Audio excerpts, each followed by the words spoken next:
And here's what we saw with the 29 of Harvick and the 31 of his teammate Jeff Burton. Yeah, this is a team owner's nightmare right here. And both those guys did a really good job avoiding something that could have been very serious. And again, we talk about these fenders. If you start leaning on these fenders, you start damaging fenders in the pit, it's going to affect the car a lot how the handles out on the racetrack. 37 laps are complete at Michigan. We've been green since the green, and Martin Truex Jr. has been the story. Watching NASCAR on TNT. Happy Father's Day, everybody, from the TNT Race family to your family and all the NASCAR fans here in Michigan today, and there are a lot of them. Martin Truex Jr. is out front. He'd only led 54 laps in his career before Dover. He's led over 250 in the last 3 races, and he is out front again today. Go ahead. No, I want to say something about Martin here. I don't think in all the years that I've raced or been around racing and been around the sport, I've ever seen a team win a race and it propel that team momentum-wise as far as Dover has propelled this one car. They went Dover, they went Pocono, they went here. They've been a factor for 3 weeks in a row.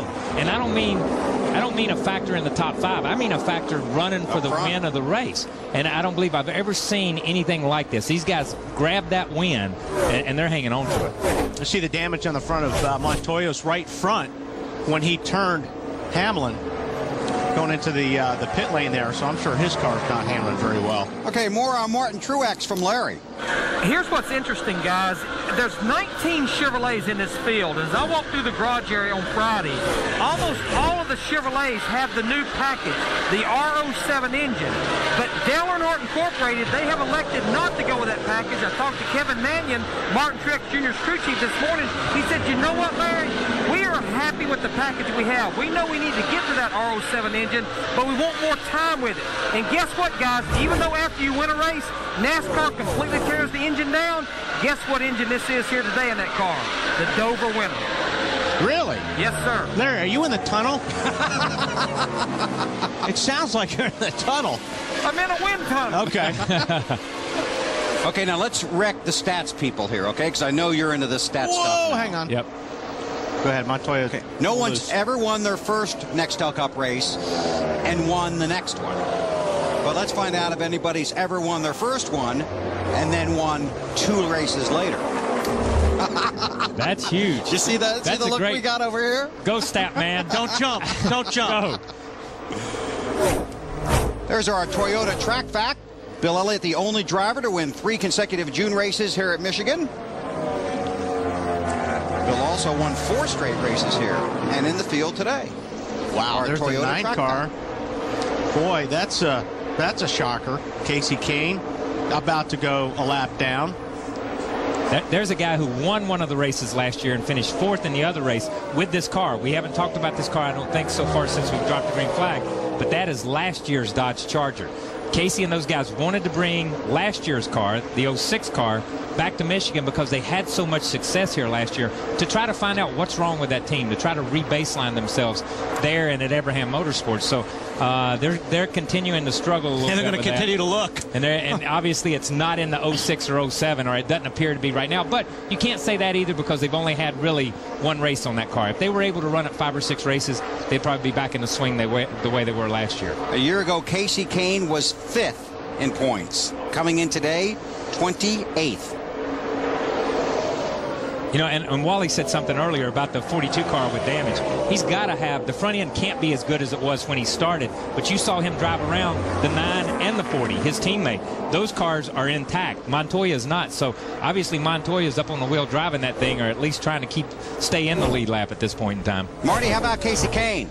Well, Kyle talks about that brand new nose. I asked Casey about why they went for that strategy this weekend. He said it's actually made the front end of our cars work better, but Kyle, you know what happens then? Then the back end of the car becomes unbalanced. Casey thought they might have a shot to do well today, but the car is so loose because the front end is working, the rear end of the car is not, that they're just having their hands full right now. That's why he went down a lap early on. There's a lot of Dodges that have their hands full right now. I mean, you've got Kurt Busch up there in 5th spot, but you have to go all the way back to 29th spot, which is Montoya, before you find the next Dodge. So these guys are not having a happy day. And the Dodges struggled last week. Last week we were looking at stuff. The Dodges finished all together in a group of about 8 or 9 cars. And for whatever reason, the Dodge program, the Penske crowd has latched onto something. The 12 and the 2, they really hit on a combination that really works for their Dodge. But everybody else, all the other teams, we seem to be struggling a little bit. Montoya just got knocked off the lead lap. Only 28 cars still on the lead lap because of the quick pace set by Truex. Under caution at Michigan for debris. It's our first caution. There are 49 laps complete. The field is coming to pit road. Juan Montoya is the lucky dog. Ralph. We go to the triple split, Bill, and your race leader will be at the top. They're going to go with just 2 tires. He's been a little loose. It's just a slight air pressure adjustment here, Matt. Jimmy Johnson, he says his car was way too loose on exit. Going to make another chassis adjustment for Johnson, who was running second when the caution came out. Marty. Jeff Gordon hits pit road. His car is a little bit tight, especially in 1 and 2. They've been fighting that for most of the day. They're getting a little bit better. They did say some might try 2 here. We will go with 4. However, Dale Jr. wins the race off pit road. Half round of wedge for the 24 car. Lindsay? Carl Edwards came in, and Carl was saying his car was way too loose to be competitive. They brought it in. They made a track bar adjustment, gave him 4 tires and fuel. I don't know, Kyle. I'm a 4 guy here. I'm a definite 4 guy here. With track conditions the way they are, with Martin Truex running as fast as he's running, I want 4 every 15 laps, buddy. I got to keep it. I got to stay in the race here. Under caution at Michigan. NASCAR Nextel Cup Racing from Michigan International Speedway is brought to you by the new F-Series Super Duty, built to work for you. By Subway Restaurant, Subway Eat Fresh. By the Principal Financial Group. For retirement, investments, insurance, and banking, we'll give you an edge. And by Miller Lite. For award-winning taste, there's no debate. Miller Lite. Good call. Field has gotten the 1 to go here at Michigan. And they will come back and get the green flag. And one thing we should point out right away is that caution saved a lot of guys from getting knocked off the lead lap. Yeah, Tony Stewart being one of them. It saved a lot of guys because he was getting ready to catch a big group. One guy that just had some trouble at the end of this caution was David Stremme, the 40 car. He ran the red light at the end of pit road, and he was running 900 miles an hour on pit road. You see him pulled over on the inside, letting the car go back around him. So he's almost in a double penalty situation here, and he was already a lap down. He had just gotten lapped. And they were changing the plug wires on his car as well. So he's got some issues. We asked you to vote earlier about our AT&T Race Talk question. And guess what? Junior Nation has spoken. There's a shocker. I think the 49% is all Junior Nation.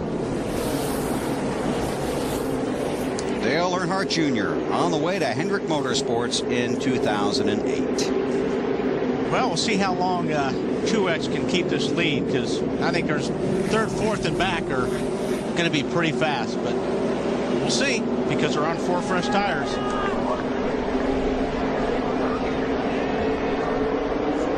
Green flag in the air.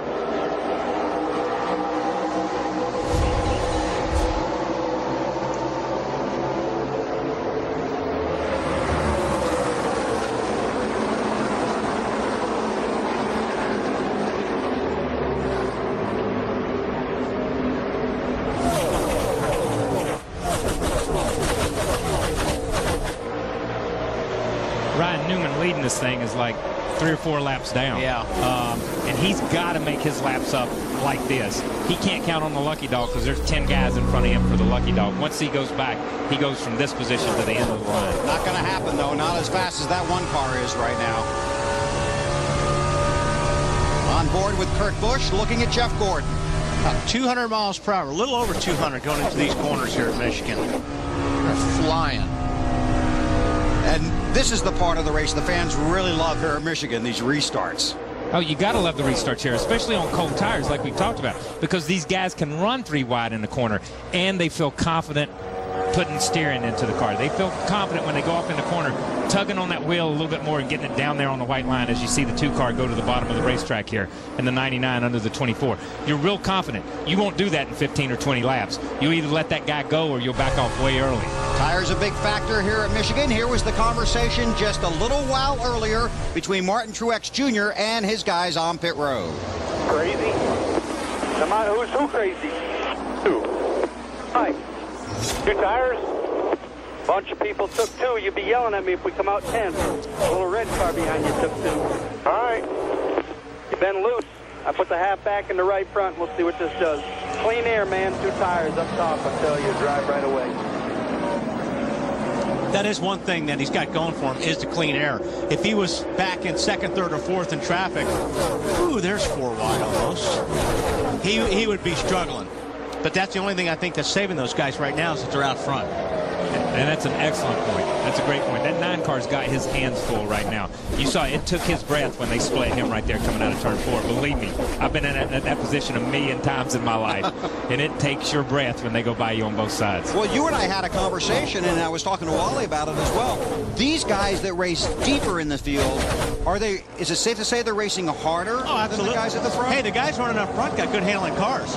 The guys that are running the middle to the back of the pack, they're all just standing in the seat right now, driving the race car for whatever it's worth. And there's a lot of them doing the same thing. So, yeah, I think these guys are driving a lot harder back there. A lot harder. And you see these guys 4 wide in the middle of the corner because you can run here. They're not side by side. They're in different places. What that does, that disrupts the air totally.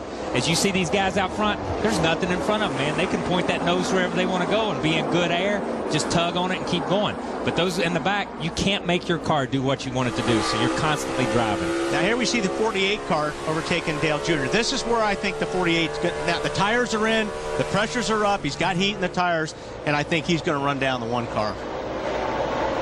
Matt. Bill, he does have those 4 tires compared to Truex's 2. Good opportunity to gauge just how big of a difference the 4 versus 2, but Jimmy Johnson was a little free on exit, just like happy hour. The car was a little edgy, but he was very strong in the middle. They feel like Truex will have difficulty trying to pass cars in the middle on down, and they feel like maybe later on they're going to be even in better shape, Ralph. Matt, Dale Earnhardt Jr. is searching for setup on his car. He doesn't know which direction to go. They ended up making the call for him. Then with right sides only, a slight air pressure adjustment, some fuel, and send him back out. Now right here, this is frustrating Jimmy Johnson a lot because you got Ryan Newman that's 3 laps down, and he is racing the heck out of Jimmy Johnson. And Jimmy Johnson knows if he can clear him, which he does here, now he can start running down Martin. But as long as you're running side by side around this racetrack, you're losing time to the guy that's all by himself out front setting sail. And this is one of those times when Jimmy's thinking, what goes around comes around, buddy. Next time I'm 5 or 6 laps down and I'm trying to get up there and race the leader, I'm going to run you hard for 3 or 4 laps. All the 12 car has to do in this situation, feather up, get back in line, and go again. Because he's only going to drop back 5 or 6 spots here. And the spotter could tell him that, hey, just go to the end of this line. Get in line behind your teammate, Kurt Busch. He's the last car in this front group because you're not in line for the lucky dog and you're not making your lap up. Right. You're not close enough to the leader to race Jimmy Johnson hard enough to get one of those laps back. Here's a story unfolding. Tony Stewart started 41st and has climbed his way up through the field, Matt. In open wheel terms, Bill, elbows are up. That means he's up on the wheel. Stewart down low where he likes to primarily run, but a battle for the lead between Jimmy Johnson and Truex. I didn't think it would take long.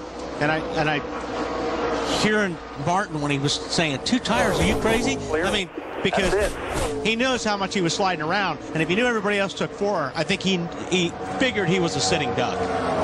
And he had to feel that way. And like they tried to explain to him, yeah, okay, let's just give it a try here. Man, you saw did that see cut that it dead back to the right, man. That was huge right there. And he may be a setting duck. Here you see the 99, Carl Edwards going around him. But let me tell you something. At least he knows now what his car will do on 2 tires. Bono and those guys, we know what our car will do on 2.